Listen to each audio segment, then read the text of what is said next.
Recording nga. Good morning mga ka-rides. Ano pala tayo ngayon?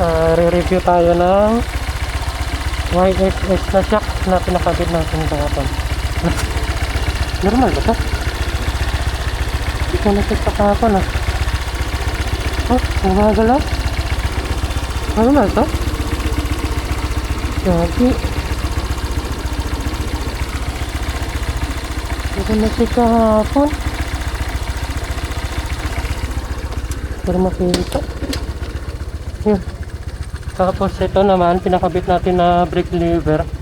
Tapos itong JVT na suspension. Madumi pa yung motor ko mga ka-rides kasi galing tayong lakad kahapon. Tapos ngayon, aalis ako, magpapakabit din ako ng auxiliary light, yung TDD.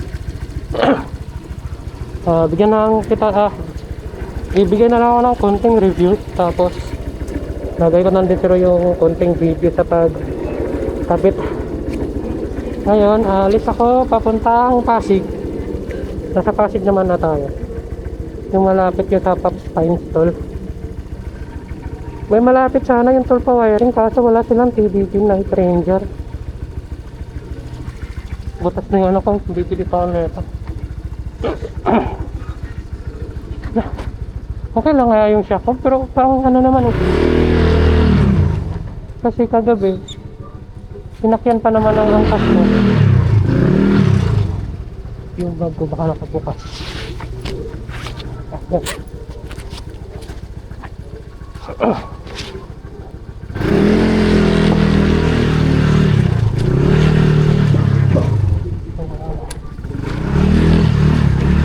Tumigewang yung ano ko mga kakay, yung suspension sa likod.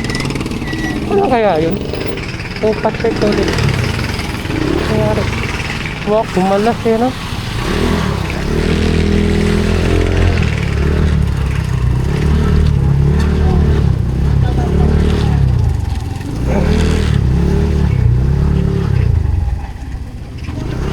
Yung sa suspension mga ka-ride, sinubukan ko na ito sa mga lubak-lubak sa malalaking amps.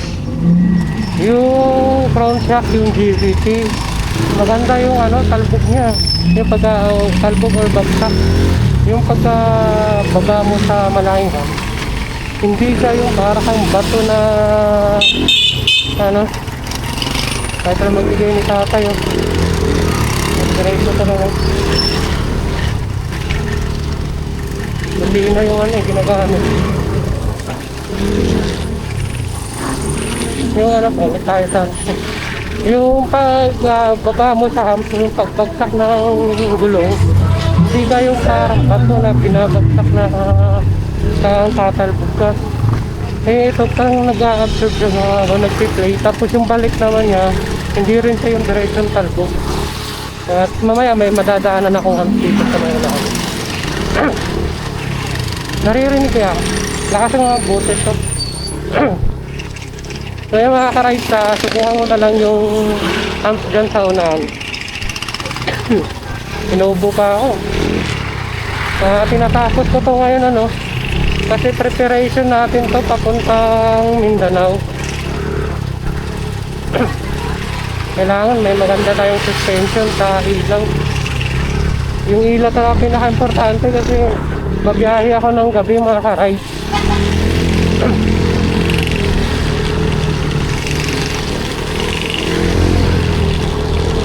Medyo may kamahalan yung ipapakabit ko na ilaw, pero sulit naman.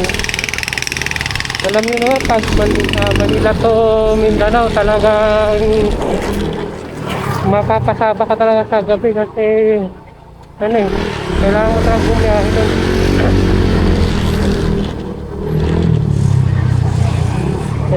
Kung putol-putol ka naman, kailanganin ilang araw ka bago makatapos sa biyahe. Okay na yung dire-diretso para matapos ko ng 3 days. Pero yun nga lang, pang mapapasabak ako sa gabi. So, kaya nakaharap.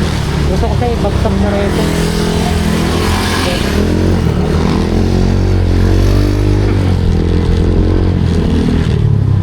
Ito. Maganda ng ano, yung balik niya. Tapos yung likod naman, YSS. Ngayon, natry ko ngayon ako lang mag-isa. Medyo may pagkaano siya, medyo malakas mag-bounce kung ako lang mag-isa.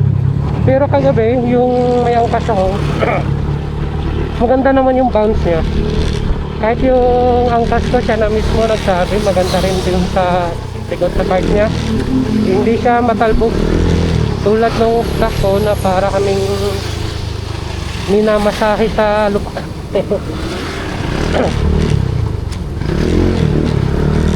Sana naririnig ako.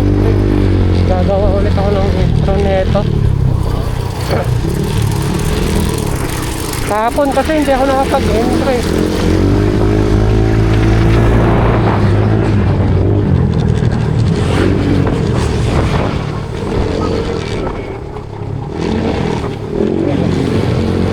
Dito sa ano mga ka-ride, sarado pa sila. Kaso wala silang LED night ranger dyan eh. Malapit sa ano ako. Kaya maaga akong malis, saka makauwi pa ako ng tanghali. Makapagpahinga kasi pasok ko na naman ulit bukas eh.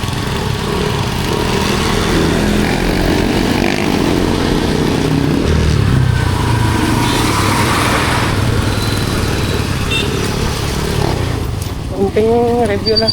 Yung ano din pala, may isa pa akong review. Yung RCB na caliper. Maganda rin yung ano, kapit niya. Sabi ano, wala daw parang susok. Yung ano nila. Pero hindi naman. Makapit din siya, tapos hindi naman ako yung parang bigla ang sub-sub.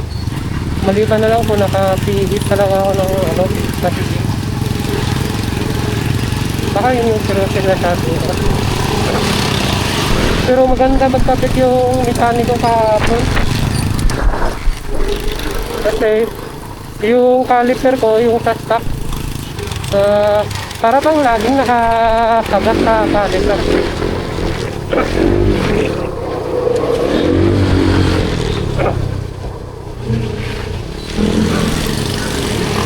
Lagi siya nakakagat sa caliper, kaya pag inikot mo yung gulong, hindi siya naiikot. Pero kagabi, nung kinabit ito yung RCB na caliper, maganda na yung ikot niya, hindi na siya kumakapit. Yun kasi yung problema, naka-big disc kasi tayo mga aray. Napakita ko yung video na rin, yung sinample na sa pag-ikot.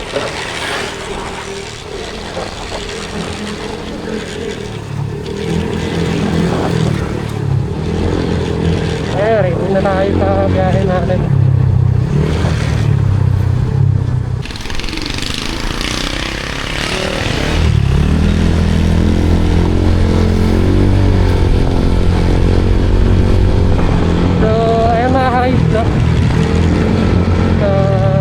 Yung suspension natin sa likod parang kinakabahan ako, nagagalaw eh.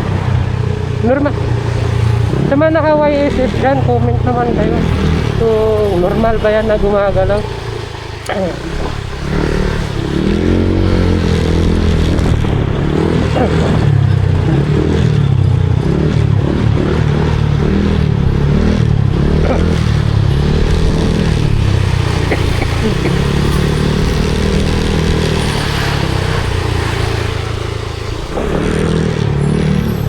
Pero stable naman siya pag ano, tumatakbo mga ride. Hindi naman siya gumigewang sa ganito tumatakbo.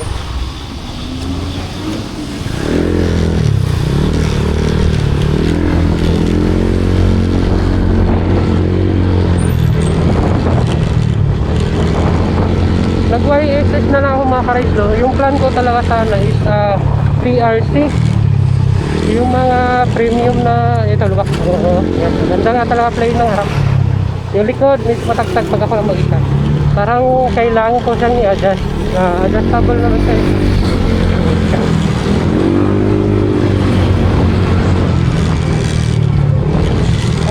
Pareho pala ito mga ka-ride, no? Harap sa likod, pwede kong i-adjust kapag masyadong matigas or malambot. Yung sa likod, parang kailangan ko siyang itono kung mag-isa lang ako. Pero ngayon, di ko muna siya papakilaman dahil dito lang naman ako. Ah, araw-araw kasama ko naman yung angkas ko, kaya di ko na lang muna siya itutuno. Kaya ko na lang siya. Pero pag uwi ko siguro ng Mindanao, ay diba,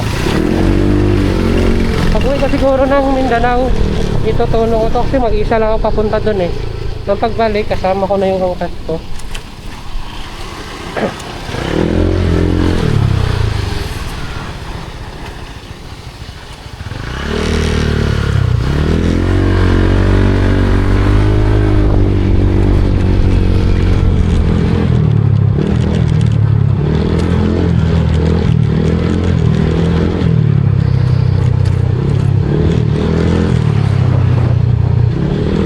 Okay na siguro yung review na yun, mga karay. Diretsuhan na lang. Konting review, tapos post ko na lang ng konti yung pag-install. Yung pag-install naman, di ko rin na-video lahat. Kasi grabe, tagal nun. Itong sa harap, parang yung nag-i-install, nahirapan siya eh.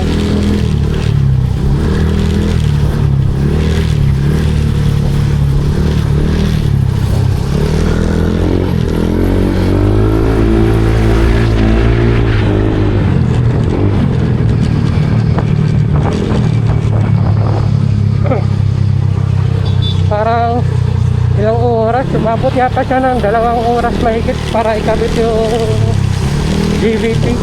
Parang makapal kasi yung ano pala, hindi siya kapareho ng isa-isa stock. Yung tubo niya, yung tube, mas makapal ng konti yung sa GVT. Yung kinuha ko pala mga karay sa yung silver lang, hindi na ako nagtaytingin. Parang out of place yung ano, kulay nila. Kasi yung kulay ng motor natin ay black and silver. Kaya siya nakalati gano'n.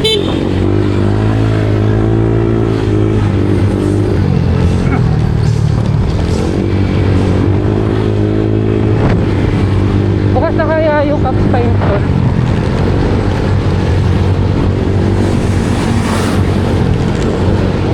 Sana ako yung mauuna para makauwi na ako agad.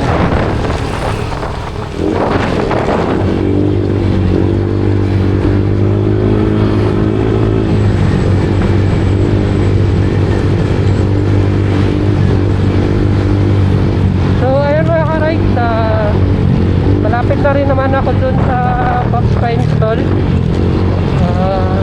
Dito na tatapusin yung vlog. Dagdag ko na lang yung pa-install kagabi at saka yung pag-uwi ko rin kasi mahaba yun. Kaya tingnan ko lang kung idadagdag ko kayo kasi nagbigay na rin naman ako ng review ngayon eh. So yun, ibang ano na lang, topic tayo pagka natapos yung pagpakabit natin ng ilaw. May kamahalan yung ipapalagay natin mga karay. Yun yung pinaka-importante sa akin.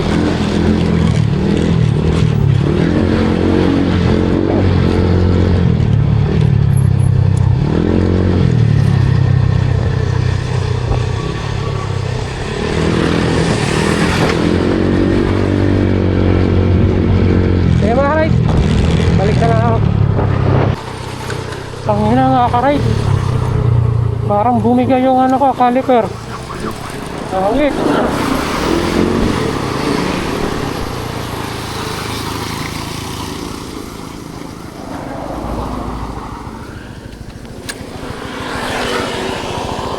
Tanggal.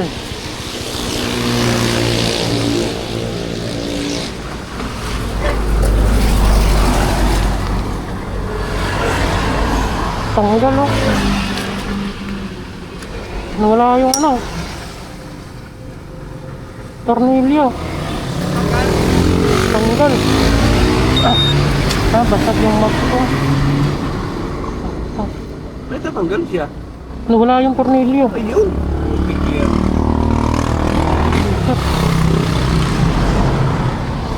Delikado. Dito sa may crossing, meron pa isang dyan. Sa diretso. Kumanan ka. Yun, may cross. Malayo pa. Nakadiretso lang. Kaya pa siguro to no? Tulak lang. Uy, Pat. Oh, Ay, matanggal ang yan. kagabi lang ito pinakabit eh. Dito dapat yan, no? Kaya nga. Kaya na may takbo yan. Dandaan ka na lang. Pilit ka. Basag yung mag ko. Mayot? Kumayon. Ay, putik yan. Kailangan ipasok mo rito yan. Wala kang ali rin? Wala. Oo. Ano mo na yung isa?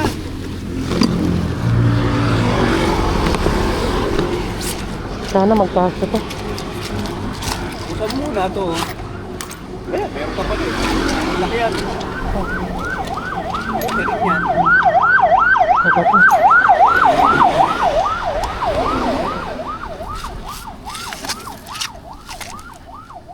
Hindi, Pa, ito. kagabi ko lang ito pinakabit eh. Eh, hindi mo chinik na maiinit kung paano. Kasi mga ano kasi yan, hindi nga, isa nga, bahala na sila magkabit yan. Kaya nga. Hindi pa naman na marunong maghayat. Iwagan mo lang para mo lang maipasok mo lang to. Sama naman ako. O kaya naman, ang gamitin mo muna pansamantala yung preno sa ano, sa likod, dahan-dahan ka na lang. Kaya ano mo na lang muna to. Tanggalin na lang to. Oo, tanggalin mo lang muna. Paano to tatanggalin to?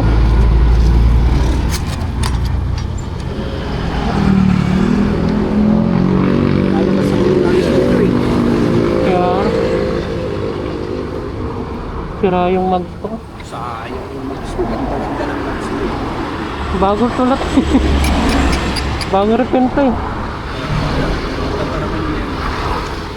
Pwede sana, sabi ko muna ko pansamantala. Tutulo yung langis nito eh. Kaya hindi pa punta ako, pakabit akong ilaw. Ha? Hindi pa kakabit akong ilaw. Bakit ba pinano mo, pinatanggal? Ha? Mas maganda to eh. Forma ba? Ha? Dapat kasi ako Ibig na sabihin kasi, yung pagka ano niya, hindi masyadong request. hindi may fit no? Tsaka bakit walang lock? Hindi na. Bakit may lock yan eh? Ayaw na kumagat. Kaso masisira Ano ako. kayo babalik yan? Tanggalin na lang siguro. Ito, sabit mo na lang dito. Kuha ka na lang ng pansabit, sabit mo na lang dito para hindi lang kumayo dito. Dandaan lang naman ang ano may grip. Hindi rin, katama niya. Hindi na rin siya kakagat, wala akong pang ano. Wala.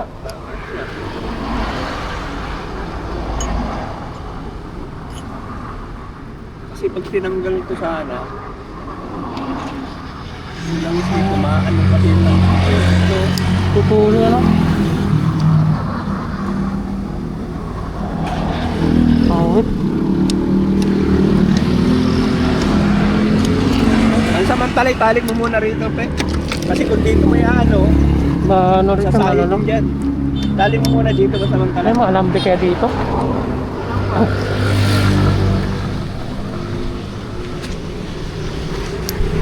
Lang ha? Sige boss, thank you. Ay! Ah, Shoutout nga pala kay Jerry B. Abdul Bayan. so bakit ikaw? Kasama ko nga pala si Geto Gecko. Shoutout nga pala kay Rigor Di Magi ba?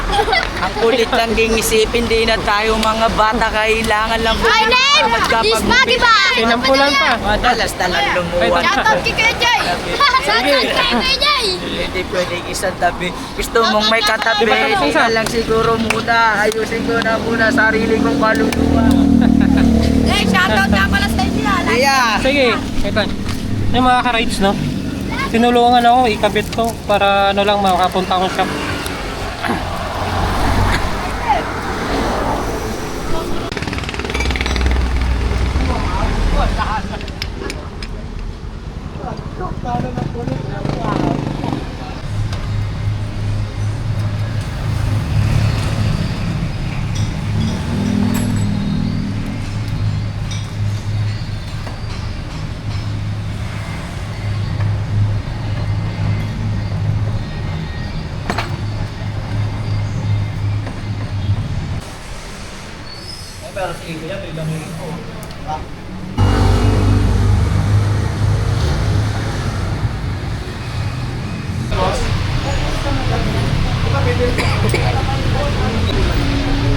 Ito ka-rights tinanggal ulit para ikabit yung RCB na ano, caliper.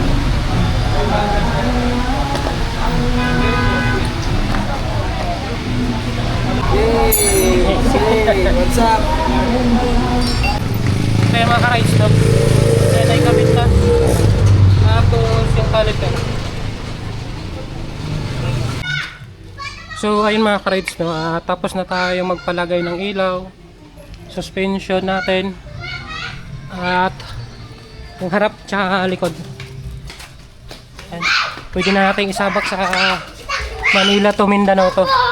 Yung review sa shock sa caliper ay tapos na. Yun nga lang, sa hindi naasahan, nalaglag yung caliper natin. Ayun.